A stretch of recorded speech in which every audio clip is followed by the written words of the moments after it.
failure.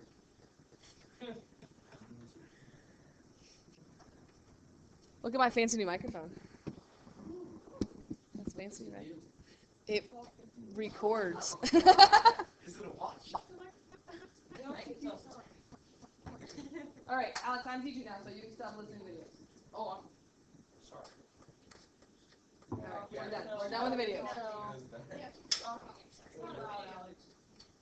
All right, so system of equations. Isn't there two equations that we solve at the same time? Today we're just going to do it by graphing, which is what you did on Friday. But unlike on Friday, you don't get Desmos to graph. You have to graph by hand. So the big thing is you have to be able to put these equations in slope-intercept form. You have to be able to graph linear equations. And so that's what I've been saying about this whole, it all builds on itself. So really super easy if they're in slope-intercept form, but they're not going to be in slope-intercept form for the most part. So I kind of put your steps here. You have to put it in slope-intercept form. You have to graph it. The solution is that point where they cross. So step one, if I'm going to put this in slope-intercept form, I have to get y by itself. So I have to move that 2x over. So I'm just going to cry. I'm just going to subtract 2x over, right, because it's added. And then I get that y equals, and I'm going to put negative 2x plus 5.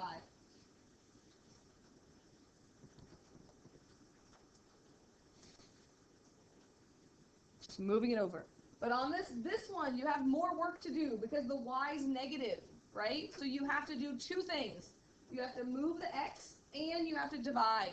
So the number one reason people miss these problems is because they can't put it in slope-intercept form. And again, if you get time, and at some point ever in your life, if your computer actually works, you can check out the videos that I put on there that go through this maybe a little bit slower than I talk, right, Colton? Right. So you can subtract this. This is x, so I'm just going to subtract x over. And again, pay attention to what's left. It's not just y, it's negative y, or if it helps you, put a 1 in front of that. And then again, you can write 1 minus x if you want, but I'm always going to write my x first. I just can't help it. So that's a negative x, but that's a positive 1, and I always write it x plus b, like I always put it in that form. But this is not in slope-intercept form because I have to get rid of that negative 1. That's multiplied. So I'm going to go through and I'm going to divide everything by negative 1. And if I do that, I have the equation negative 1 divided by negative 1 is positive 1. And then 1 divided by negative 1 is negative 1. Again, all that stuff coming back to us of having to be able to put things in slope-intercept form. And then if they're in slope-intercept form, we're just going to graph them. And then if they cross, that's the solution. And so it's really nice. It's graph paper that you could graph on. I moved all your stuff somewhere up here.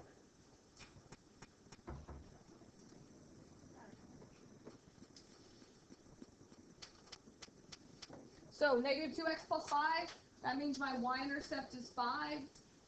My slope is negative 2, so I'm going to go down 2 over 1. And I try to be really accurate on these because I'm trying to find where they cross. So I try to make more than just a couple points because I want to make really straight lines here. Again, I'll show you what I mean in a minute if they don't cross nicely.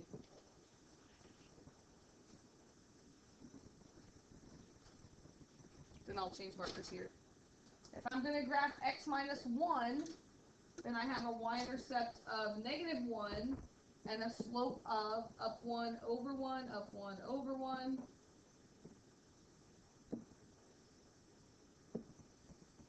And then just like the Desmos activity that you did on Friday, your answer, solve this. The answer is what is the one point they have in common. So you have to make sure you give me that point. And that would be the point xy. So that would be 2 on the x, 1 on the y. If you don't give me the point, you haven't given me the answer to that problem yet. Questions about that? How'd you get the blue line again? Like, how'd you start? Right here, that's because I had a y-intercept of negative 1, right? From this second equation, I subtracted the x, then I divided by the negative. So I started at -1, Oh, okay. and then I did the slope Okay, above 1. up to the far right one, but okay. Right, so I had this equation. Oh, my smart board is not doing well today. This was my first equation. This was my blue equation. Okay, so really, I'm not going to do a ton of examples of this because you just have to kind of get in there and practice it. So I want to stop talking as soon as possible. But I do want to talk about the different possibilities and the new vocabulary that you did not talk about in Algebra 1 when you did this. So when you talk about a system of equations, and we might want to be talk about a system of linear equations because we've talked about absolute value and quadratics and step functions. So this only applies to linear equations. You only have 3 possibilities for your solution. Most of the time, what happens is you get 2 lines that intersect, right? So you can have a line like this and a line that comes like this or whatever. They cross at exactly 1 point. Those 2 lines will never cross again. So you have 1 solution.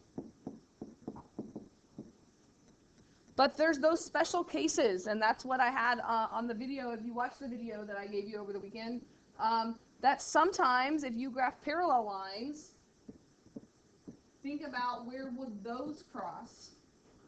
Never, right? Parallel lines are never going to cross, which means that there's no solution. The solution is what's the 1 point that works in both equations. If they're parallel, there's none. So the answer here is no solution. And then the other one doesn't show up as often, but sometimes you can have an equation that looks different, but it actually works out to be the same line. An example of that would be like y equals 1/2 x plus 4, or 2y equals x plus 8. Right? Like maybe like those look like 2 different equations, but if you put them in slope-intercept form, they're the exact same line, because if I divided by 2 here, I'd have a slope of 1/2. 8 divided by 2 is 4. So when you graph them, like it's the exact same line. Oh, that didn't work out so well. It's the exact same line graphed on top of the other, which means they cross at every single point, right? Every point is a solution. So we say infinitely many solutions. We put like the infinity signs. Or we just put infinite thing. It's all right. I'm going to give you some new vocab in a minute, and that's when it's going to come up, okay? So just know that it's all real numbers, all the solutions. So I can't write the infinity signs. Yes, but that's not what you're going to need to write, because you're going to need to write the new vocabulary that I'm about to give you, okay? So this is what you talked about in Algebra 1. You talked about these 3 options. The extra part for Algebra 2 is we can define these 3 solutions using different words, okay? And so that was the 4-minute video that I wanted you to write today, and I just wrote them all out here for you. So it's kind of like 2 parts, so I'm going to cover up these 2 first. So your graph is either consistent or it's inconsistent. A consistent graph has at least 1 solution. So whether it has 1 solution or infinitely many solutions, it's consistent. And an inconsistent graph has no solution. And then your graph can be either independent or dependent.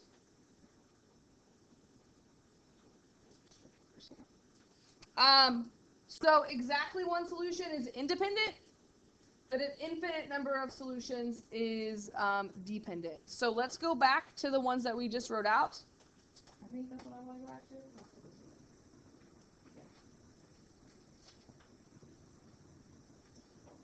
So if I go back over here, if it's intersecting lines, that's consistent because it has at least 1 solution, but it has exactly 1 solution. So if it's 1 solution, we say that that is consistent and independent. If it has no solution, it's not independent or dependent, it's just inconsistent. Because there's no solution. And then that means infinitely many solutions. You don't have to say infinitely many solutions. You can describe it as being consistent and dependent. And I always remember that it's dependent because it's like one line on the other, and so it depends on each other. Whereas it's two separate lines, they're independent of each other except for that one point. On your assignment today, you have 3 problems that ask you to define them as consistent and independent, consistent and dependent, or inconsistent. And you can tell that without even graphing it. If you think about 2 lines that are going to cross at one point, or what do parallel lines look like? So if you can tell that without graphing it, you don't have to graph it. But if you need to graph it, I put a graph there for you to do that. All right, so let me show you what I mean by that really quickly. So first of all, I'm going to have you try this one because it's just like our first one. Put it in slope-intercept form and graph it and see if you can get where they cross. All right, so get y by itself, move the x over by adding or subtracting, divide by what's in front of y. If it helps, put a 1 right here.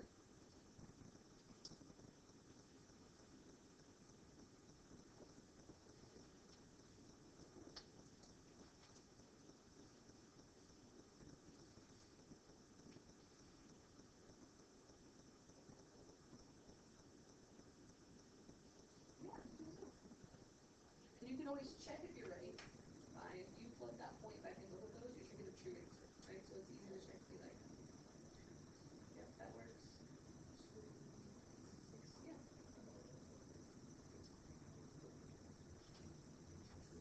Right? And then what do you have to do to get rid of that negative from the 1? Okay, divide everything by that negative. I know these graphs are teeny tiny since I did it when I was smaller. You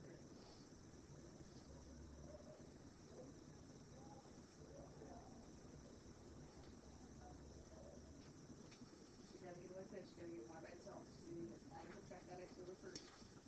Divide by what's in front of y.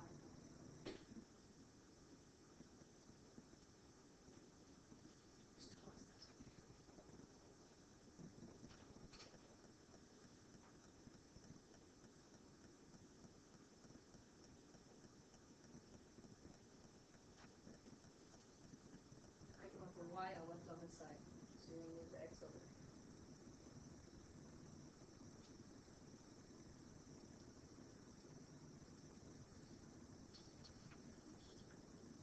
So when you move that x over, it's really like you like this, so then you divide by that negative. I think their sign's a little bit off on them. Right? Like if you move that x over, you're subtracting it over. But then you need to divide everything by a negative. So like what happens when you divide that 5 by negative? That was negative. So it should be minus. And then on this one, you move that x over. Like that should be a negative sign in front of that. And then how are you going to do that 2? Divide each of those by 2. Only way for 1. You switch numbers on them. That should be a negative 4 to make it much easier when you divide by. Right? Should be a fraction. Right. I'm going to do mine up here.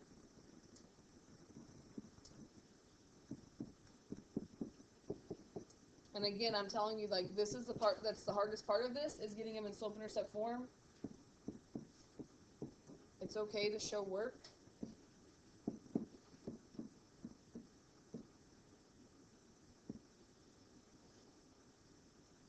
So I got the first equation in slope-intercept form to be x minus 5, because I subtracted my x over, but then I had to divide by that negative 1, so it changed the signs. And then on this one, I also have to subtract my x over, so I'd get 2y equals negative x minus 4. And when I divide everything by 2, I would get, and again, it's okay to put that 1 in front of there, you would get negative 1/2 x, and negative 4 divided by 2 is negative 2. They don't always work out nicely, but I'll tell you the ones I gave you today for homework work out nicely. So if you graph these and they don't cross at a nice point, like the first thing to do would be go back and look and see if you put them in slope-intercept form. So questions on how I got those two? So now it's just your y-intercept first and then your slope. So a y-intercept of negative 5, a slope of up 1 over 1. And again, I make a lot of points to try to make a straight line. And then if I change to this one, that's a y-intercept of -2 and a slope of down 1 over 2, down 1 over 2. So it's really nice when I can see where they cross. Graph paper is really nice because it's all evenly spaced for you. And then don't miss a point because you leave it like this. Like the solution is where do they cross. And so make sure you do x and then y. So it's over 2 on the x and it's down 3 on the y. So that's -3. And the great thing about these is you can check every single one of these to see if it works. Because if it works, when you plug it back in over here, you should get a true statement. So when I'm checking my work, when I'm making a test or a quiz and I want to make sure I do it right, I just always really quickly in my head plug it in and say 2 minus -3, yep, that's 5. 2 minus 6 is -4. So if you just check really quickly that they work in both of them, then you know you did it correctly.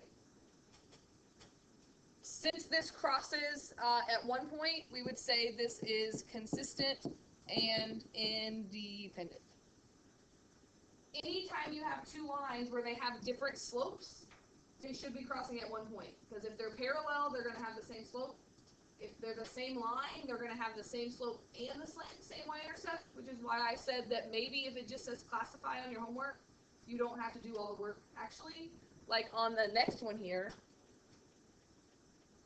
again, kind of ugly here, but if you can get them in slope-intercept form, you can tell if they are going to intersect, be parallel, or be the same line. But again, it's that algebra that you have to be able to do of getting y by itself. So if I moved this 3x over, I'd have -3x plus 12.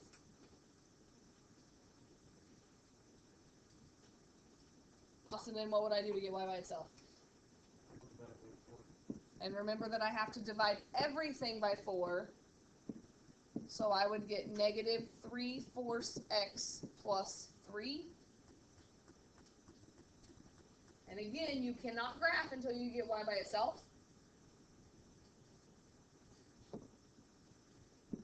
If I do the same thing to this second equation, now I got to subtract the 6x over.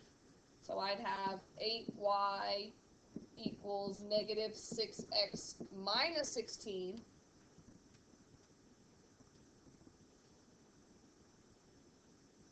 Brandon, what would I do to get y by itself in this one? How would I would divide everything by 8, and I get y equals, and I'm going to reduce my fraction, 6 over 8 divided by 2 is -3/4x minus 2. So it's okay, graph these and see what happens, but I just want to show you, if they have the same slope means they're parallel lines, they have different y-intercepts, so I could tell without graphing these that these are going to be parallel, there's no solution, they're inconsistent. So on your homework today, there's 3 questions that just say classify, and I even said if you don't know how to graph them, or if you don't need to graph them, you don't have to, because you could see that just because the slopes are the same, that these are going to be parallel. So this would be no solution, inconsistent. Questions about that? The last example is exactly the same, except where I think I made it where it's the same line. And again, if this was the same line, they would have the same slope, but they also have the exact same y-intercept, which again, you can tell that by putting it in slope-intercept form. So if I did that, just to show you, I'd have -6y equals -9x plus 24. And if I divided by -6 all the way through, that would be 3/2 x minus 4. That's -9 divided by -6.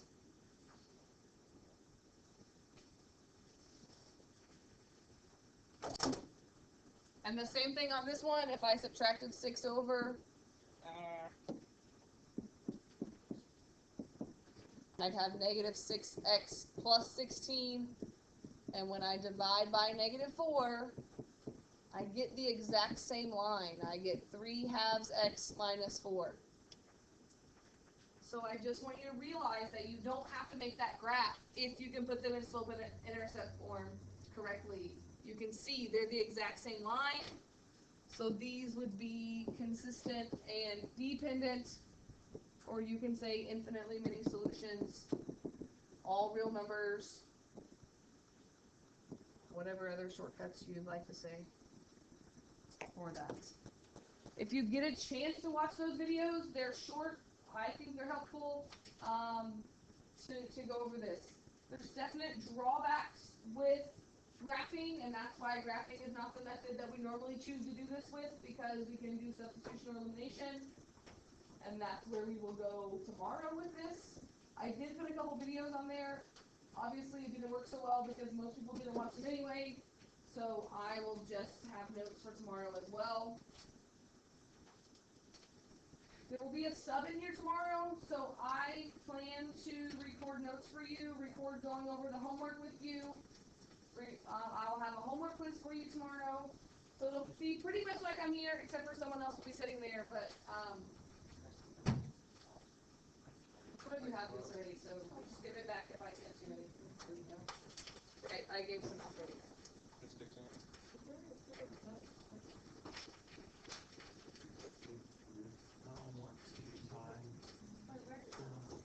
So, if you look on these, the first 3 problems are just solving, just like we did. And then 4, 5, and 6, you don't have to graph those unless you just need to or you want to practice them, but you have to classify them with the new vocabulary. Number 7 is a story problem. I want you to write the system, and then I said you can use Desmos to help you graph that one. That's the only one you're allowed to use Desmos on, because you need to be graphing and putting these in silver set form. And then on the back, I just asked you number 8. We did that in our notes. But number 9, I wanted you to think about, can you come up with other equations that might intersect in more than one point? Like if it wasn't just 2 lines. What if it was an absolute value graph and a line, or an absolute value graph and a quadratic? Can you write some examples or draw some pictures and come up with some other solutions that maybe have more than one point of intersection?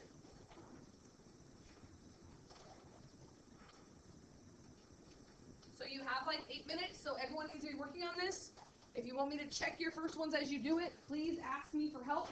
That's what this time is for.